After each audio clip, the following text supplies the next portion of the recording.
नमस्कार, मी विलास बडे. न्यूज 18 लोकमतच्या या बुलेटिनमध्ये आपल्या सगळ्यांचं स्वागत. बुलेटिनच्या सुरुवातीला एक अतिशय धक्कादायक बातमी आहे.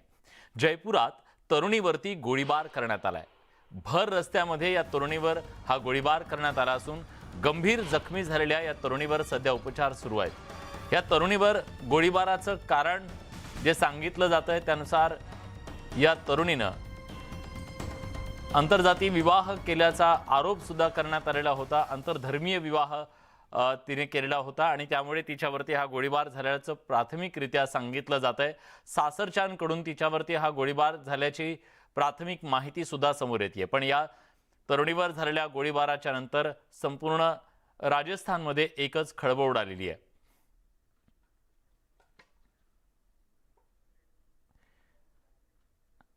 दिशा सालियांच्या मृत्यू संदर्भात एक मोठी अपडेट हाती आली आहे. दिशाची हत्या करण्यात आल्याचा अनेकदा आरोप करण्यात आला होता, पण आता दिशाचा मृत्यू हा अपघाती असल्याचं सीबीआयने आपल्या अहवालात स्पष्ट केलंय.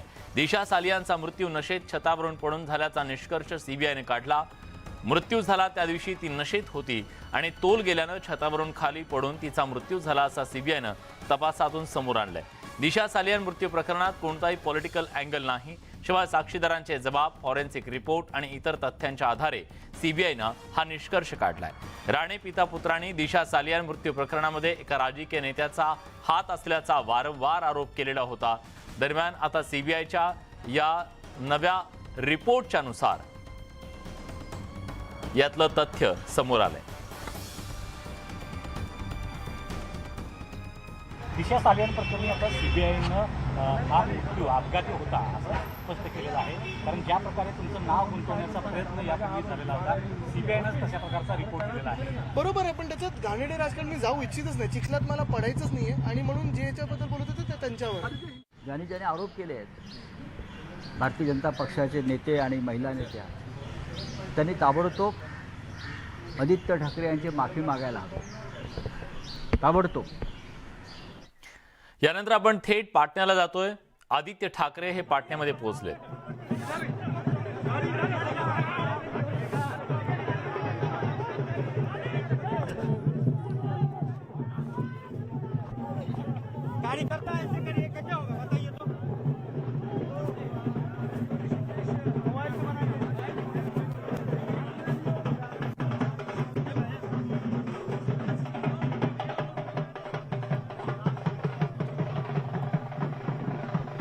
शिवसेना उद्धव बाळासाहेब ठाकरे पक्षाचे युवा नेते आदित्य ठाकरे हे बिहारचे उपमुख्यमंत्री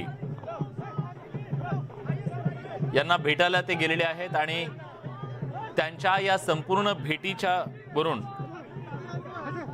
या सगळ्याबद्दलचे अनेक तर्कवितर्क लढवले जात आहेत. या सगळ्याबद्दल अधिक तपशीलवार माहिती देण्यासाठी आपले प्रतिनिधी पाटण्याहून थेट आपल्या सोबत जोडले गेलेले आहेत. आनंद अमित राज आपल्या सोबत आहेत. आनंद जी, अभी क्या शेड्यूल है इनका पूरा दिन का, कब ये मीटिंग होने वाली है? देखिए, बस सबसे कुछ देर के बाद वो मीटिंग शुरू होने वाली है तेजस्वी यादव और आदित्य ठाकरे के बीच में। और उसके पहले एयरपोर्ट पे बड़ी संख्या में आदित्य ठाकरे के समर्थक भी, शिवसेना के समर्थक पहुंचे हुए थे और लगातार वो नारेबाजी कर रहे थे, आदित्य ठाकरे तुम आगे बढ़ो, हम तुम्हारे साथ हैं।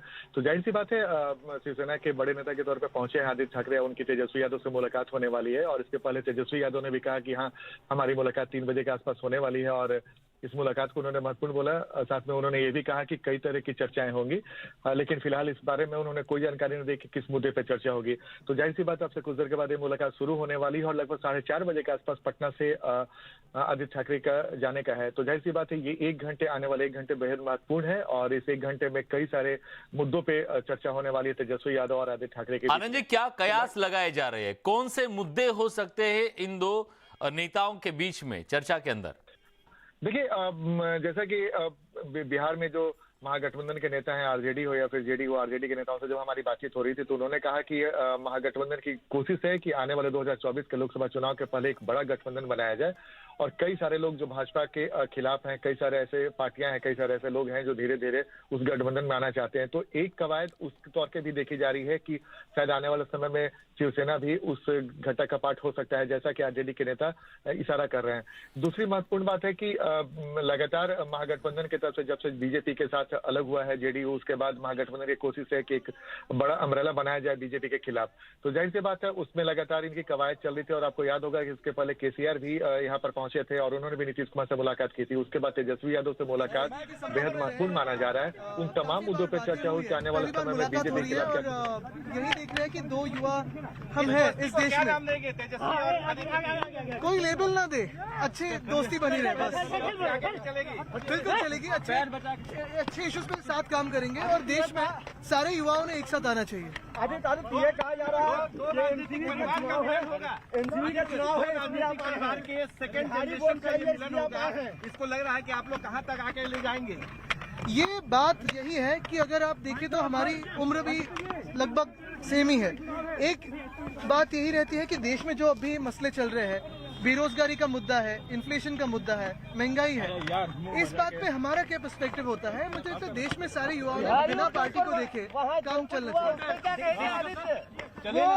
वो भाजपा के साथ है, किसी पर हमला नहीं होगा। जो करते थे वो भाजपा के साथ है। हाँ, अच्छा ये बताया सीबीआई ने साफ कर दिया। चलिए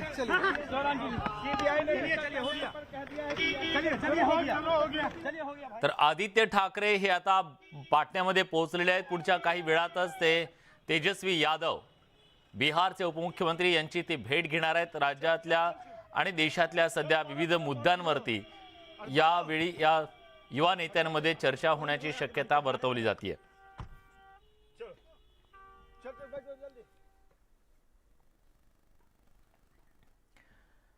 दिशा सालियांबाबत तत्कालीन मुख्यमंत्री ठाकरेंनी या प्रकरणात संशयित तपास का दाखवला?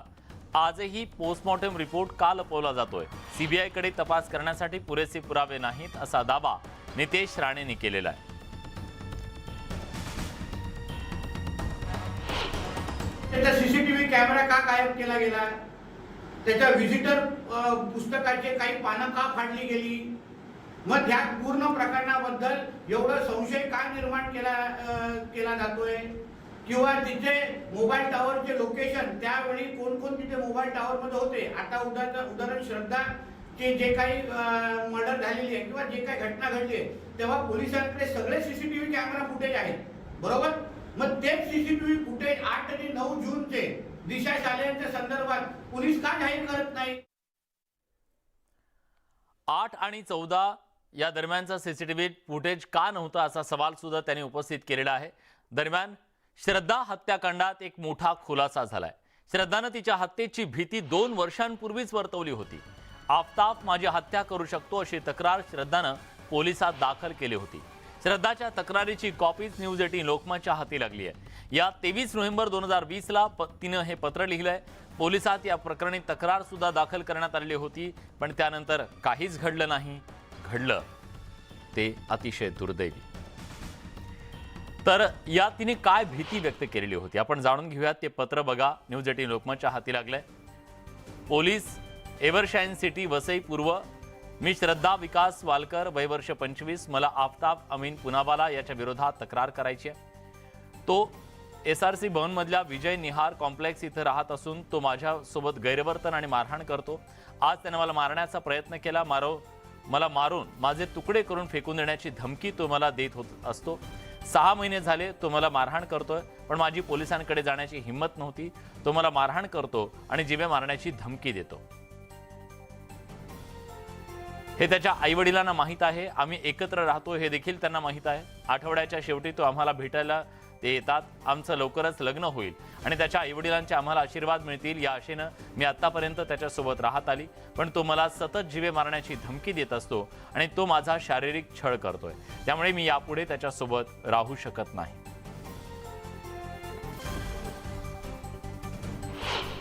इस मामले में जो भी ज़रूरी कार्रवाई करनी थी वो कार्रवाई तुलिंज पुलिस की तरफ से की गई है।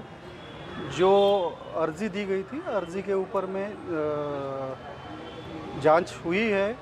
जांच के बाद में खुद जो कंप्लेनेंट है, कंप्लेनेंट ने लिखित बयान दिया है कि उसकी अब कोई कंप्लेंट या तकरार रही नहीं है और जो उसका जो ये था फ्रेंड था उसके फ्रेंड के माँ बाप ने आके उनको मतलब समझाया था। 2020ला श्रद्धा वालकर हिनं जीवाला धोका असल्याचं पत्र महाराष्ट्राच्या पोलिसांना लिहिलं होतं. ते पत्र माझ्याकडे पण आलंय. अत्यंत गंभीर पत्र होतं, पण त्याच्यावर कारवाई का झाली नाही याची माहिती नाही. त्याबद्दल कोणावरही दोषारोप करू इच्छित नाही, मात्र याची चौकशी व्हायला हवी.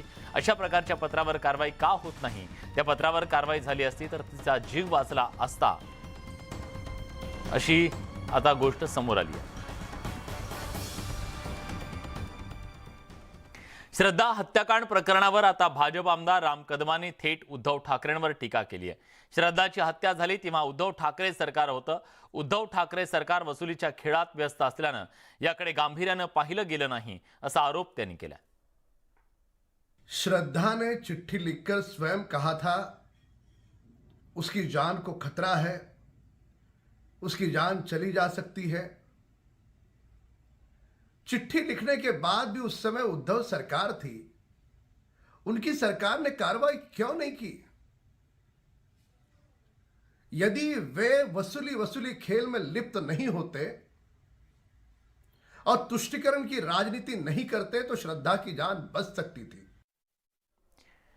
आत्महत्या केलेल्या शेतकऱ्यांच्या मुलांसाठी उभारण्यात आलेल्या नाशिकच्या त्र्यंबकेश्वर आधार तीर्थ आश्रमात शेतकऱ्याच्या मुलाचा मृतदेह आढळला. विशाल शिंगारे असं 4 वर्षाच्या मृत मुलाचं नाव आहे. तो आधार तीर्थ आश्रमात त्याच्या मोठ्या भावासोबत राहत होता. मृतदेह आधार तीर्थच्या मागील बाजूस एका सफाई कर्मचाऱ्याला आढळून आला. या धक्कादायक घटनेनं परिसरात एकच खळबळ उडाली आहे. शवविच्छेदन अहवालात आलोकचा गळा आवळून खून झाल्याचं प्राथमिकरित्या निष्पन्न झालेलं आहे. आणि या आश्रमात संपूर्ण राज्यभरातील आत्महत्या केलेल्या शेतकऱ्यांची मुलं राहतात. चिमुकल्याचा संशयास्पद मृत्यू झाल्यानं मुलांच्या सुरक्षेबाबत अनेक प्रश्न सध्या उपस्थित झाले.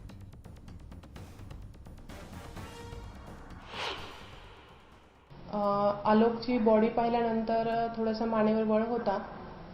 त्यावरून थोडीशी शंका वाटली होती आणि तात्काळ पुढची कारवाई केली. ईडी दाखल केली आणि पीएमसाठी बॉडी पाठवून दिली. पीएम रिपोर्ट प्राप्त झालेला आहे. त्यामध्ये स्ट्रँग्युलेशन असं आलेलं आहे. पुढील तपास करत आहे आणि गुन्हा देखील दाखल करण्याची प्रक्रिया चालू आहे. या घडीची सर्वात मोठी बातमी. गुजरातमधील मोस्ट वॉन्टेड दहशतवादी आणि गुन्हेगार महाराष्ट्रातल्या पुण्यात आणि पिंपरी चिंचवड परिसरात राहत असल्याचा दावा गुजरात पोलिसांनी केलाय. या यादीत एकूण 48 जणांची नावं आहेत. त्यातील मोस्ट वॉन्टेड दहशतवादी असलेल्या रियाज भटकळ उर्फ मोहम्मद रियाज, मोहसिन इस्माईल चौधरी, इक्बाल भटकळ या तिघांचाही समावेश असल्याचं दिसतंय. गुजरात विधानसभा निवडणुकीच्या पार्श्वभूमीवर गुजरात पोलिसांनी वॉन्टेड कुख्यात गुन्हेगारांची यादी जाहीर केली आहे. ही यादी न्यूज 18 लोकमतच्या हाती लागली आहे. गुजरात पोलीस तब्बल 48 आरोपींचा शोध घेत असून या आरोपींमध्ये देशातील मोस्ट वॉन्टेड दहशतवादी आहेत. देशातील बॉम्बस्फोटाच्या अनेक कटातील कथित मुख्य सूत्रधार असणारा इंडियन मुजाहिदीनचा सहसंस्थापक भटकळसह इतर दहशतवाद्यांचा समावेश आहे. यामुळे महाराष्ट्र पोलिसात एकच खळबळ उडाली असून या सगळ्यांचा शोध घेण्याचं मोठं आव्हान आता पोलिसांसमोर असणार आहे. तर पुण्यामध्ये हे सगळे दहशतवादी राहत आहेत. रियाज भटकळ उर्फ मोहम्मद रियाज, इक्बाल भटकळ, मोहसिन इस्माईल चौधरी, हैदर अली आलमदार हुसेन, त्याचबरोबर तालिब इराणी, जमीर हसन शेख, राखी अका हिमा राजू, अक्का वीरसिंग गौड, देवगन सुनील जैन, युवराज धनाजी माने, नीरज मुलचंद निषाद.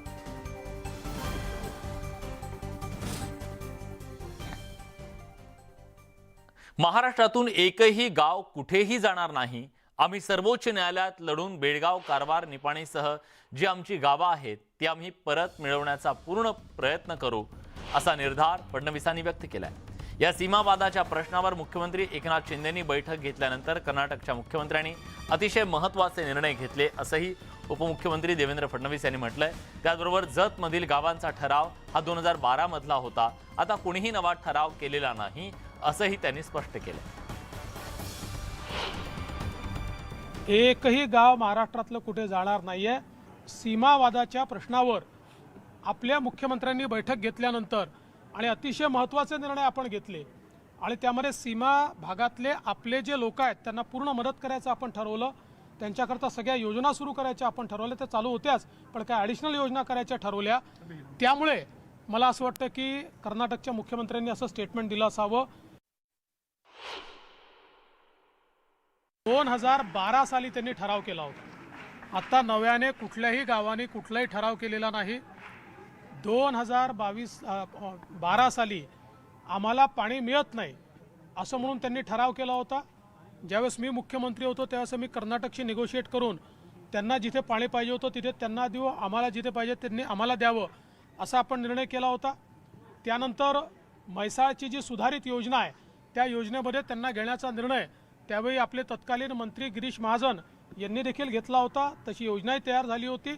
आता त्या योजनेला आपण मान्यता देणार आहोत. मध्ये कोविडमुळे कदाचित मागचं सरकार त्याला देऊ शकलं नसेल 2.5 वर्षाच्या काळामध्ये, पण आता त्याला तात्काळ मान्यता आम्ही देणार आहोत आणि तिथे पाणी पोचणार आहे. कारण आपल्याला कल्पना असेल की या सगळ्या योजनांना केंद्र सरकारने पैसा दिलेला आहे, पैशाची अडचण नाही आहे. त्यामुळे आत्ता कोणीही अशी मागणी केलेली नाही. 2012ची मागणी आहे. आत्ता जे काही कर्नाटकचे मुख्यमंत्री या ठिकाणी बोलले, मुळातच आपल्याला कल्पना आहे या सीमावादाच्या प्रश्नावर आपल्या मुख्यमंत्र्यांनी बैठक घेतल्यानंतर आणि अतिशय महत्त्वाचे निर्णय आपण घेतले आणि त्यामध्ये सीमा भागातले आपले जे लोक आहेत त्यांना पूर्ण मदत करायचं आपण ठरवलं. त्यांच्याकरता सगळ्या योजना सुरू करायच्या आपण ठरवल्या, त्या चालू होत्याच, पण काय ॲडिशनल योजना करायच्या ठरवल्या. त्यामुळे मला असं वाटतं की कर्नाटकच्या मुख्यमंत्र्यांनी असं स्टेटमेंट दिलं असावं. एकही गाव महाराष्ट्रातलं कुठे जाणार नाहीये.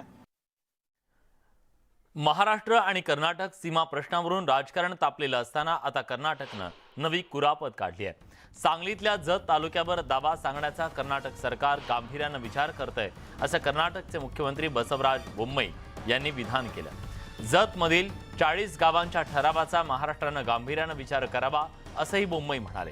पाण्याच्या मुद्द्यावरून सांगली जिल्ह्यातल्या जत तालुक्यातील 40 गावांना कर्नाटकात सामील व्हायचा असल्याचा गौप्यस्फोट कर्नाटकचे मुख्यमंत्री बसवराज बोम्मई यांनी केला.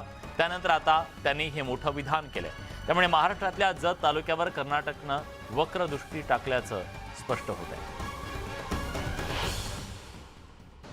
ಜತ್ ಅನ್ನೋ ತಾಲೂಕ ಅದು ತೀವ್ರ ಬರಗಾಲ, ಕುಡಿಯೋ ನೀರಿನ ಸಮಸ್ಯೆ ಕೂಡ ಇತ್ತು. ನಾವು ಅವರಿಗೆ ನೀರು ಕೊಟ್ಟು ಎಲ್ಲ ಸಹಾಯ ಮಾಡಬೇಕು ಅನ್ನುವಂಥದ್ದು ಯೋಜನೆಗಳು ಕೂಡ ಮಾಡಿದ್ದೀವಿ.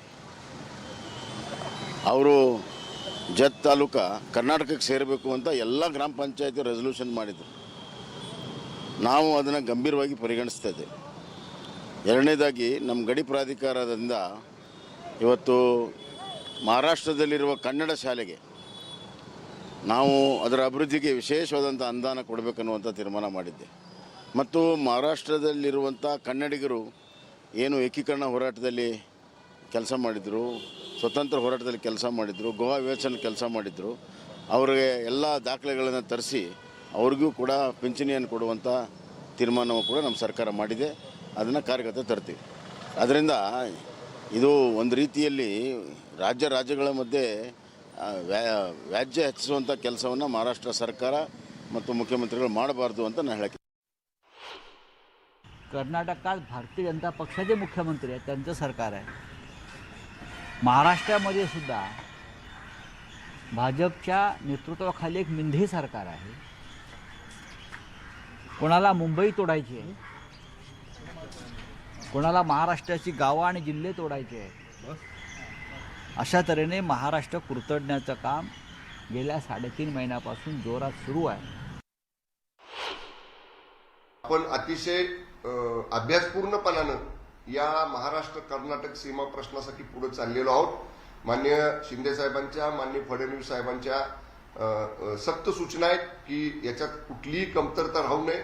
सगळी न्याय बाजू आपली जी आहे, आपली सत्याची जी बाजू आहे ती योग्य पद्धतीनं माननीय सुप्रीम कोर्टापुढे आली पाहिजे. त्या दृष्टीने आमचे प्रयत्न सुरू आहेत. हा दावा जो कर्नाटकच्या मुख्यमंत्र्यांनी केला आहे तो हास्यास्पद आहे. त्याला किंचितही महत्त्व आपण देण्याची गरज नाही. महाराष्ट्र कर्नाटक सीमावाद ही पंडित जवाहरलाल नेहरूंची देण आहे. मात्र सीमावाद प्रश्नी सर्वोच्च न्यायालयात सुनावणी सुरू आहे. त्यामुळे कोणत्याही ग्रामपंचायतीनं जरी ठराव केला असला तरी त्यात फरक पडणार नाही असं वनमंत्री सुधीर मुनगंटीवार यांनी म्हटलंय. सीमावादावर सर्वोच्च न्यायालय निर्णय देईल. कर्नाटकातील अनेक ग्रामपंचायतींना महाराष्ट्रात यायचंय, मग त्याचं काय? ते पण सर्वोच्च न्यायालय ठरवणार आहे, असेही मुनगंटीवार म्हणाले. इथं असणारा जो मराठी माणूस आहे, जो कर्नाटकमध्ये गेलाय, त्याला महाराष्ट्रात यावं असं वाटतंच ना. मी स्वतः महाराष्ट्र एकीकरण समितीच्या जेव्हा नेत्यांना भेटलो, त्यांची तीव्रता पाहिल्यावर मलाही आनंद झाला की त्यांना आजही वाटतं की आम्ही महाराष्ट्राचा भाग झालो पाहिजे, आम्ही महाराष्ट्रात आलो पाहिजे आणि पंडित नेहरूच्या चुकीचं प्रायश्चित्त त्यांना घ्यावं लागतं. सत्तेच्या 8 वर्षानंतर सुद्धा नेहरूंच्या नावाखाली आपलं अपयश लपवावं लागत असेल, आपला नाकर्तेपणा लपवावा लागत असेल तर उघड आहे, लोकांना आता कळून चुकलेलं आहे. नेहरूंनी केलं आणि यांनी गमावलं.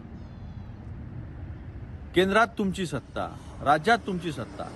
भारतीय राज्यघटनेचं 3रं कलम जे आहे ते असं सांगतं की सीमा बदलवण्याचा, नाव बदलवण्याचा राज्यांच्या अधिकार संसदेला आहे. तिथेही तुमचं बहुमत आहे, मग करून घ्या ना. बारसू रिफायनरी संदर्भात मुख्यमंत्र्यांच्या उपस्थितीत आढावा बैठक झाली. या बैठकीला हजर असलेल्या उद्धव ठाकरेंच्या पक्षाचे आमदार राजन साळवी यांनी रिफायनरी समर्थनाची भूमिका घेतली आहे. आम्ही रिफायनरीचे राजापूर नगरीत स्वागत करू, पण आपण दिलेल्या 5 प्रमुख मागण्या मान्य झाल्या पाहिजेत. दुर्दैवानं या मागण्या मान्य झाल्या नाही तर कंपनीच्या विरोधात उतरावं लागेल, असंही त्यांनी स्पष्ट केलंय. राजापूर तालुक्यामध्ये बारसू या ठिकाणी रिफायनरी प्रकल्प व्हावा अशा तऱ्हेचा मुद्दा पुढे आला आणि त्या अनुषंगाने या राज्याचे उद्योगमंत्री उदय सामंतांनी त्या संबंधीच्या बैठकीचं आयोजन केलं. त्या बैठकीला स्वतः मी लोकप्रतिनिधी हजर होतो.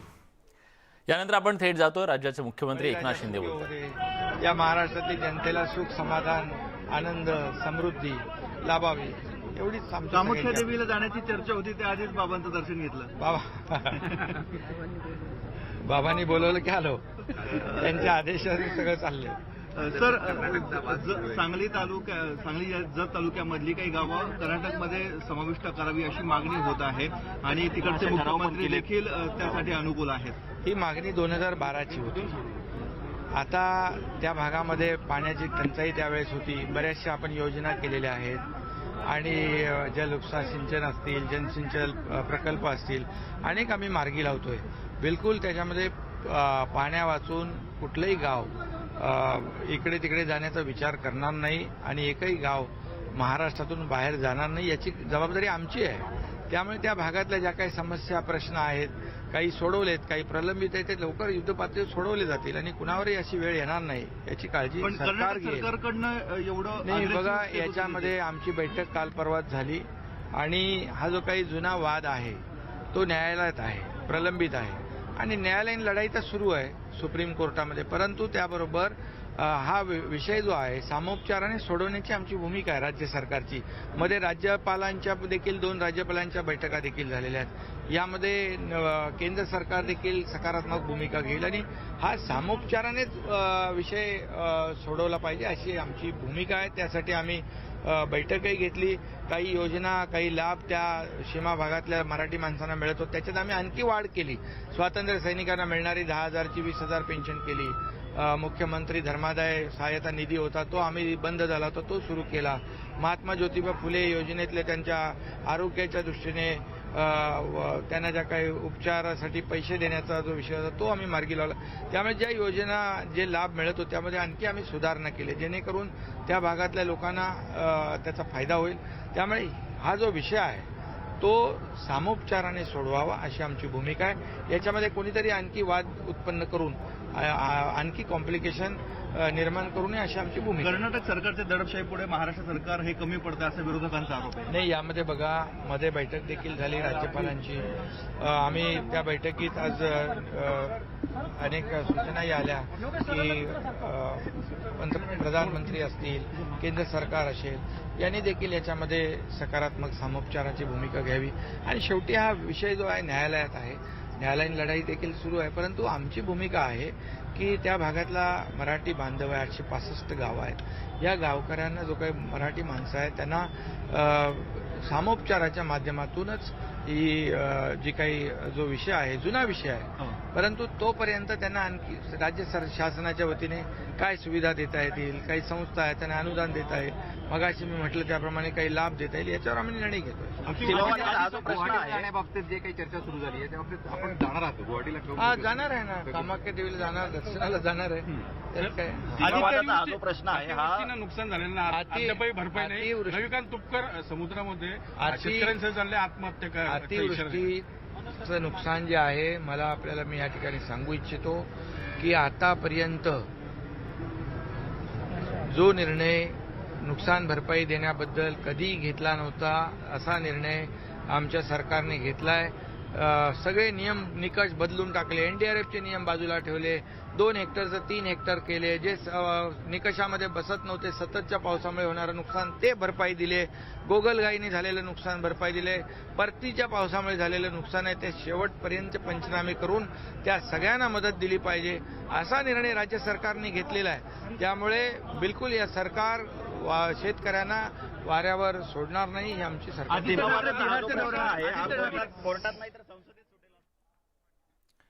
तर राज्याचे मुख्यमंत्री एकनाथ शिंदे हे शिर्डीमध्ये साईबाबांच्या दर्शनासाठी पोहोचलेले होते आणि त्यांनी विविध मुद्द्यांवरती भाष्य करत सरकारची बाजू मांडलेली आहे, सरकारची भूमिका मांडलेली आहे.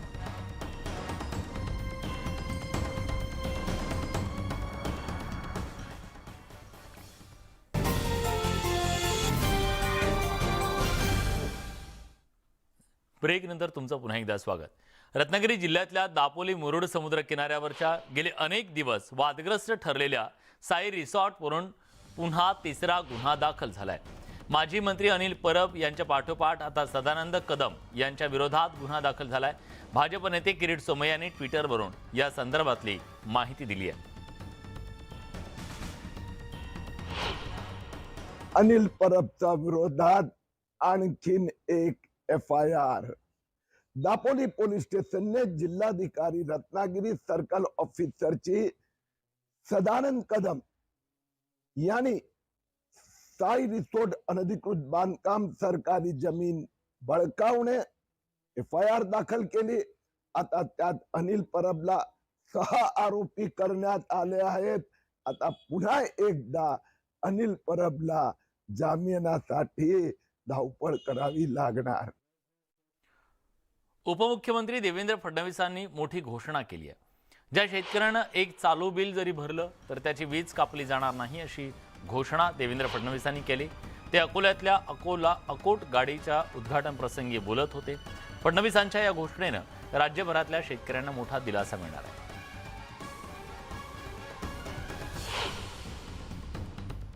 2 दिवसापूर्वी आपण आदेश काढलेला आहे की आमचे जे शेतकरी आहेत त्या शेतकऱ्यांनी एक बिल भरलं, चालू बिल भरलं तरी त्यांचं कनेक्शन कापायचं नाही.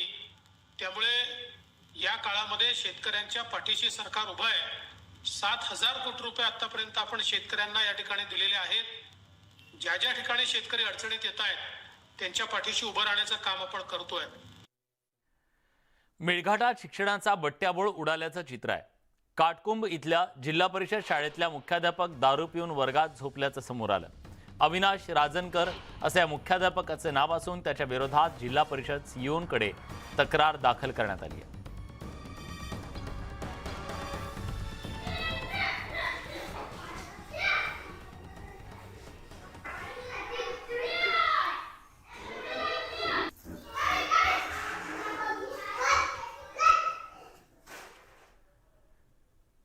विरारमध्ये रिक्षा चालकांची दादागिरी समोर आली आहे. विरारच्या ग्लोबल सिटी एका नागरिकाला रिक्षा चालकांनी मारहाण केली.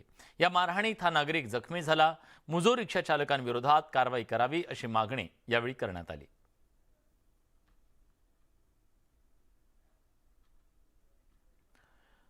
बुलढाणा जिल्ह्यातल्या संग्रामपूर तालुक्यात कोलत गावाजवळ वाढ नदी पात्रात एक पुरुष जातीचं अर्भक आढळून आल्यानं एकच खळबळ उडाली आहे.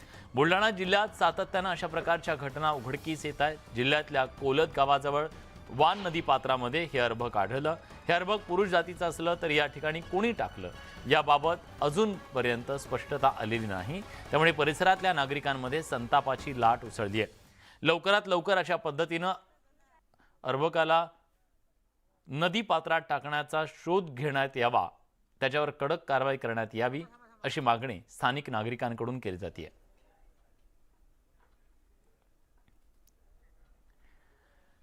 राज्यात गोवरचा धोका दिवसेंदिवस वाढतोय. काल नालासोपारा इथं एका वर्षाच्या मुलाचा गोवरमुळे मृत्यू झाला. त्यामुळे गोवरमुळे मृत्यू झालेल्या मुलांची संख्या 11 वर जाऊन पोहोचली आहे. लसीकरण न झालेल्या मुलांमध्ये गोवरचा प्रादुर्भाव झाल्यास श्वास घ्यायला त्रास होऊन न्यूमोनियामुळे अधिक गुंतागुंत होऊन बालकाचा जीव जातोय. या मुलाला 1 महिन्यापासून ताप आणि खोकल्याचा त्रास होता.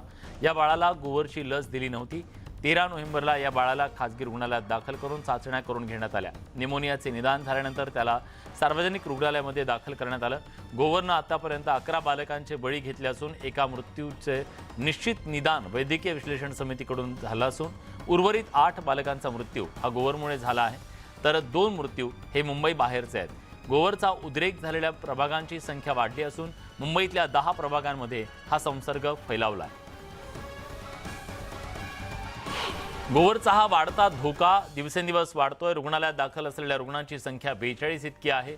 रुग्णालयातून डिस्चार्ज घेतलेले रुग्ण हे 9 आहेत. एकूण गोवर बाधितांची संख्या ही 220 आहे. मृत्यू आतापर्यंत 1 झालेला आहे. संशयित गोवर बाधित 3,378 आहेत. तर बघा कुठे किती रुग्ण आढळलेले आहेत आज.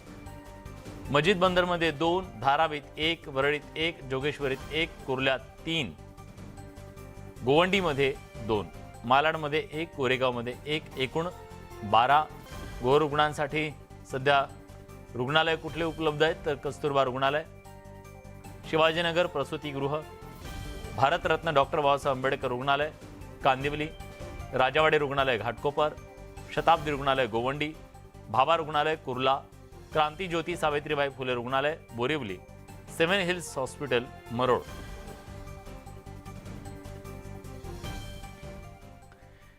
तिकडे पनवेलमध्ये सुद्धा गोवरच्या रुग्णांची संख्या वाढतीये. गोवरचे 3 रुग्ण आढळून आलेले आहेत. 15 संशयित रुग्णांचं रक्त तपासणीसाठी पाठवण्यात आलंय. पनवेल, नवीन पनवेल आणि तक्का इथं हे रुग्ण आढळले आहेत. यानंतर पालिका प्रशासन सतर्क झालं असून लसीकरणाला वेग आलेला आहे. यासाठी 300 ठिकाणी लसीकरण केंद्र सुरू करण्यात आली आहेत. लक्षणं आढळल्यास डॉक्टरांशी संपर्क साधण्याचं आवाहन सुद्धा करण्यात आलं.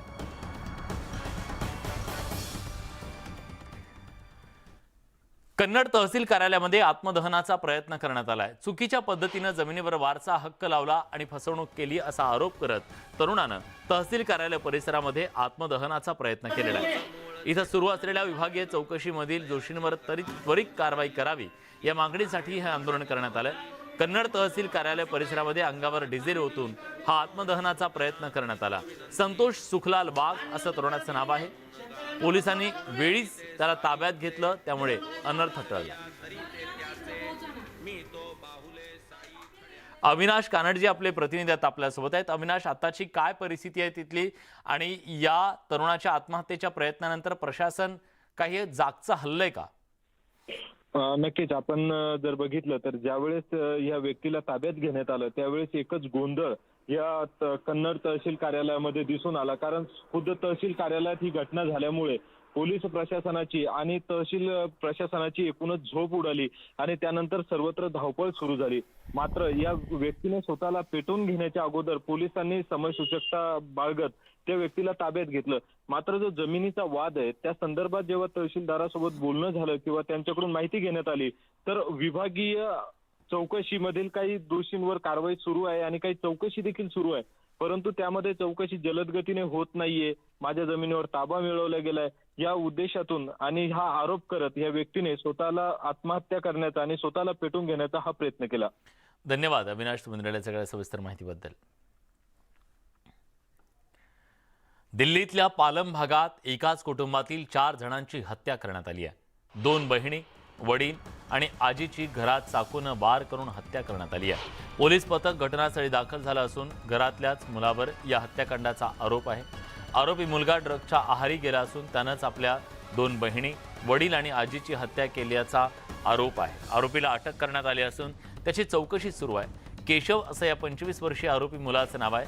व्यसनाच्या आहारी गेल्यानं कुटुंबाकडून त्याला हटकलं जायचं आणि त्याच्याच रागातून त्यानं कुटुंबातल्या चौघांची ही हत्या केल्याची बाब समोर येते.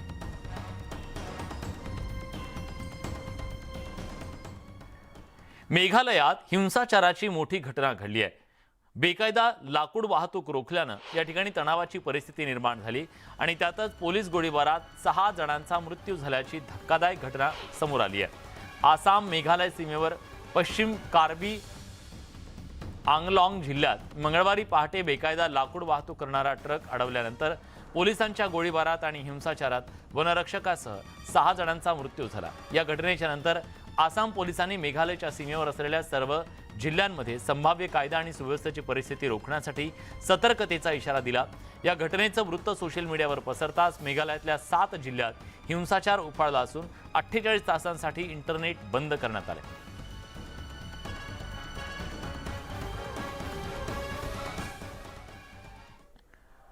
श्रद्धा वालकर हत्या प्रकरणात एक नवी अपडेट समोर येते. हत्येआधी श्रद्धा गरोदर असल्याची माहिती श्रद्धाच्या चॅटमधून पोलिसांचा अंदाज समोर आलेला आहे. श्रद्धा मित्राला ही सांगणार होती गुड न्यूज आणि हत्येच्या आधी श्रद्धाकडे ही गुड न्यूज असल्याची बाब सुद्धा समोर आली. हत्येचा काही तास आधीच हे श्रद्धा वालकरचं चॅट समोर आलेलं आहे, त्यामुळे एकच खळबळ उडाली. 18 मेच्या रात्री आफताबनं श्रद्धाची हत्या केली, पण हत्येच्या काही तास आधीपर्यंत श्रद्धा आपल्या मित्राशी चॅट करीत होती आणि तिच्याकडे काहीतरी गुड न्यूज होती असे श्रद्धानं मित्राला सांगितलं. याचा अर्थ श्रद्धा हत्येच्या आधी खूप खुश होती. आफताब आणि तिच्यात काही वाद नव्हता हे तिच्या चॅटवरून स्पष्ट होतंय. एवढंच काय की मित्रानं 2 तासानं रिप्लाय केला, तरी पण श्रद्धानं रिप्लाय केलेल्या मेसेजवरून लक्षात येतं की ती आनंदात होती आणि कोणत्या तरी कामात व्यस्त होती. पण यानंतर श्रद्धाची हत्या केली गेली. अजित मांढरे आपले प्रतिनिधी आता आपल्यासोबत आहेत. अजित, खरं तर अधिक याचं गूढ जास्त झालंय असं म्हणावं लागेल, कारण एका बाजूला ती गरोदर होती अशी माहिती समोर येते आणि त्यांच्यात वाद सुद्धा झालेला नाही किंवा तशा प्रकारचं वातावरण नव्हतं असंही समोर येतं. काय दर्शवतंय नेमकं? उल्हास, आत्ता जो बातमी समोर आली किंवा आता जी माहिती समोर आली आहे, दिल्ली पोलिसांच्या सूत्रांनी दिलेल्या माहितीनुसार काही तास आधीच म्हणजे तिची हत्या 18 मेच्या रात्री 9 वाजता झाली. पण 4:34 तिने तिच्या समोरून मित्राला एका मेसेज केला होता की I have good news dude. म्हणजे तिने मित्राला सांगितलं तिच्याकडे काहीतरी आनंदाची बातमी आहे. लगेच तिच्या मित्राने रिप्लाय केला नाही, पण 2 तासांनी तिच्या मित्राचा रिप्लाय आला. त्या रिप्लायवर तिने मी खूप व्यस्त आहे कामामध्ये, सुपर बिझी विथ समथिंग असं करून तिने मेसेजला रिप्लाय केला होता. यावरून एक गोष्ट स्पष्ट होते की हत्येच्या काही तास आधी देखील श्रद्धा जी आहे ती खुश होती.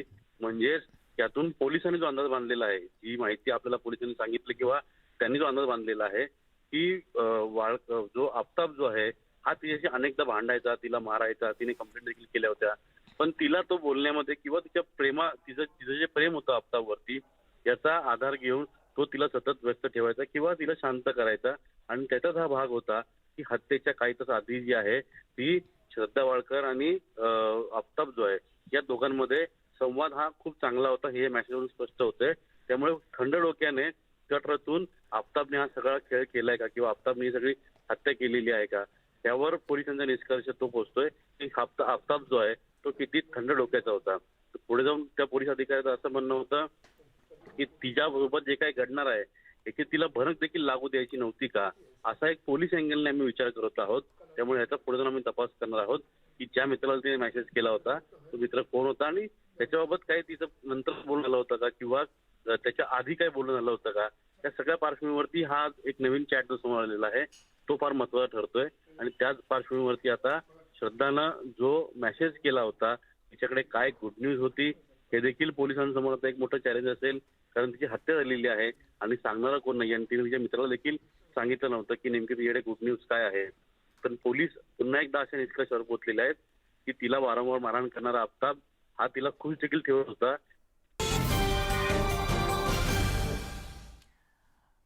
ब्रेकनंतर तुमचं पुन्हा एकदा स्वागत. गडचिरोली जिल्हा परिषदेतल्या मुख्य वित्त व लेखा परीक्षक अधिकारी ओंकार अंबपकर यांनी आपल्या अधीनस्थ महिला कर्मचाऱ्याचा सतत केलेल्या विनयभंगानं जिल्हा हादरून गेलाय। या अधिकाऱ्याच्या विरोधात जिल्हा परिषदेतले कर्मचारी आक्रमक झाले असून संतप्त कर्मचाऱ्यांनी आज आंदोलन करून लेखा आणि वित्त विभागाच्या अधिकाऱ्यांवर कारवाई करण्याची मागणी करत निदर्शनं केली। जिल्हा परिषदेच्या या महिला कर्मचाऱ्यांना धाडस दाखवून ओंकार अंबपकर याच्या विरोधात तक्रार दाखल केल्यानंतर अधिकाऱ्याला पोलिसांनी अटक केली आहे। याच बातम्यांसोबत बुलेटिनमध्ये आपण इथेच थांबतोय। ताज्या घडामोडींसाठी बघत रहा न्यूज 18 लोकमत।